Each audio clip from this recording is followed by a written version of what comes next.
स्वागत है आप सभी का हमारे साथ इस खास वीडियो में, जिसमें हम बात करने जा रहे हैं कन्या राशि के लिए साप्ताहिक राशिफल 29 जून से लेकर और 5 जुलाई तक कैसा रहेगा।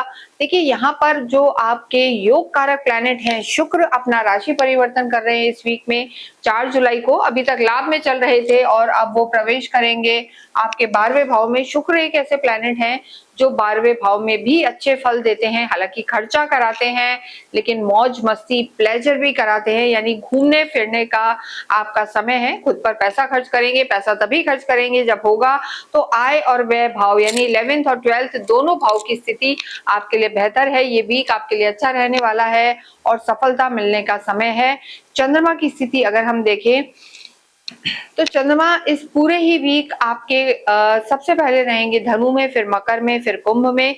तो यहाँ पर चंद्रमा सबसे पहले आपके चौथे भाव में रहेंगे और जब भी चंद्रमा चौथे भाव में होते हैं तो कहीं ना कहीं मानसिक तनाव देते हैं। यहाँ पर हम जरूर कहेंगे कि जो कन्या राशि है उन्हें कोई भी इंपॉर्टेंट काम वीक के स्टार्टिंग में नहीं करना है, यानी 29-30 तारीख को आपको ट्रैवल में भी ध्यान रखना है और कोई चाहे आप डॉक्यूमेंट साइन करें, सभी में थोड़ा सा सावधानी बरत के आपको चलना है। बाकी वीक आपके लिए अच्छा रहने वाला है, लाभ का समय है। यहाँ पर अगर हम करियर की बात करें तो देखिए, करियर के लिए हम हमेशा 10th हाउस देखते हैं और जॉइंट वेंचर या डे टू डे की इनकम के लिए 12वां, जहां 12 लिखा है यानी 7th हाउस देखा जाता है।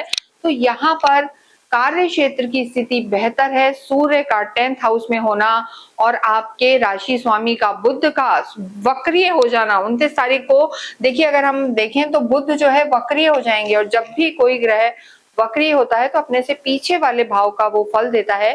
तो यहाँ पर बुध दशम भाव का फल देंगे। एक तरीके से बुध आदित्य योग स्थितियां आपके लिए बेहतर है। हालांकि अपने ही लॉर्ड का वक्रीय होना थोड़ा स्लो डाउन भी लाता है, लेकिन यहाँ पर आपका कम्युनिकेशन बेहतर होगा, मान सम्मान बढ़ेगा। अगर आप राइटर हैं या कम्युनिकेशन से रिलेटेड आपका काम है, कंसल्टेंसी से रिलेटेड आपका काम है, एग्रीकल्चर से जुड़े हुए हैं, बैंकिंग में है, फाइनेंस से जुड़े हुए हैं, तो यहाँ पर बुध आदित्य योग आपको फायदा देगा। सूर्य वैसे भी देखिए, जो 10th हाउस में जब भी सूर्य होते हैं तो बली माने जाते हैं। यहाँ पर सूर्य का होना आपके मान सम्मान को बढ़ाएगा, सरकारी क्षेत्रों में फायदा कराएगा और लाइजनिंग से रिलेटेड अगर आपके काम है तो भी आपको सफलता दिलाएगा। तो ये वीक अच्छा है, लेकिन जैसा हमने कहा चंद्रमा शुरू में चौथे घर में है और दृष्टि देंगे सूर्य पर, तो ऐसी स्थिति में वीक के स्टार्टिंग में आपको अपने करियर पर ध्यान देना है। कोई इंपॉर्टेंट कार्य नहीं करना और थोड़ा सा संभल कर रहना है। पैसे के लेन देन में भी थोड़ा सा सावधानी रखने की जरूरत है। वैसे भी ये वीक एंड तक आते आते आपके खर्चे करवाने वाला है। शुक्र 12वें भाव में आके आपके खर्चे जरूर कराएंगे। इसके साथ अगर हम बात करें लव लाइफ की, तो देखिए लव लाइफ के जो लॉर्ड हैं शनि है और शनि इस समय आपके सप्तम भाव में है।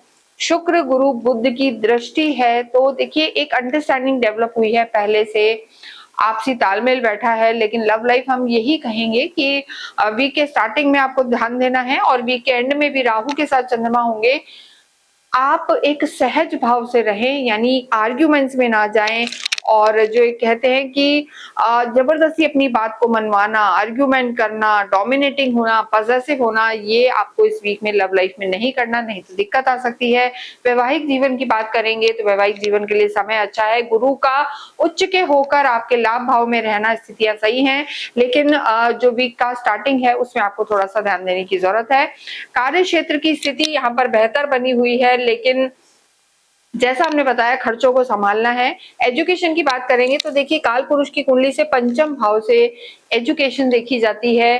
गुरु बुध और शुक्र का पंचम को देखना, अगर आप हायर एजुकेशन करना चाहते हैं, बाहर जाके पढ़ना चाहते हैं, तो सूर्य गुरु की स्थिति बहुत अच्छी है। उच्च के गुरु आपके पंचम भाव को देख रहे हैं, यानी विद्यार्थियों के लिए समय बहुत अच्छा है। ज्ञान बढ़ने वाला है, फोकस्ड रहेंगे और काफी एथिकल भी रहेंगे और हायर एजुकेशन के लिए समय आपके लिए अच्छा बना हुआ है। सूर्य का भी केंद्र में होना सरकारी क्षेत्रों में सफलता आपको दिला सकता है, लेकिन अगेन चंद्रमा चौथे घर में जब रहेंगे तो मन थोड़ा भटकेगा। यानी 29-30 तारीख को आपको लाइफ के हर फ्रंट पर ध्यान देना है और अपने डिसीजंस को संभाल कर रखना है, मेहनत ज्यादा करनी है।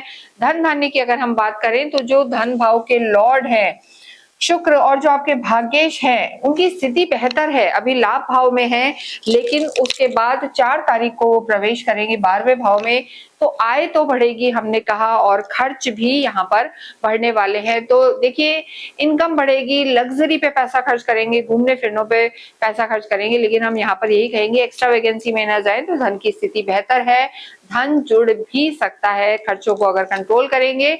इसके साथ ही अगर हम बात करें स्वास्थ्य की, तो देखिए स्वास्थ्य की दृष्टि से समय ठीक है, लेकिन थोड़ा-सा राहु और केतु की जो स्थिति है और बाद में शुक्र भी आ जाएँगे, तो आपको थोड़ा-सा नींद में दिक्कत आ सकती है, इंडाइजेशन की प्रॉब्लम रह सकती है, वज़न बढ़ सकता है और इसके साथ-साथ कोई गुप्त रोग या जो एक कहते हैं ना कि हिडन पता ही नहीं लग पा रहा है, आप बार-बार अनहेल्दी फील मतलब नहीं सही फील कर रहे हैं, बार-बार डॉक्टर को दिखा रहे हैं, लेकिन केतु का 12वें भाव में होना आपकी बीमारियों को थोड़ा हाइड करके रखेगा और जो स्थिति है वो आपको 2-3 बार डायग्नोज होने पे ही चीजें पता लगेंगी, तो लाइटली ना ले और कोई भी क्रॉनिक डिजीज है, थायराइड, शुगर, तो उसको समय पर आप दिखाएं, वो यहाँ पर फ्लेयर अप हो सकती है, बढ़ सकती है और इस समय एक भ्रम की स्थिति भी रह सकती है, तो दवाइयों पर भी खर्चा हो सकता है, तो समय पर आप उसका ध्यान रखें।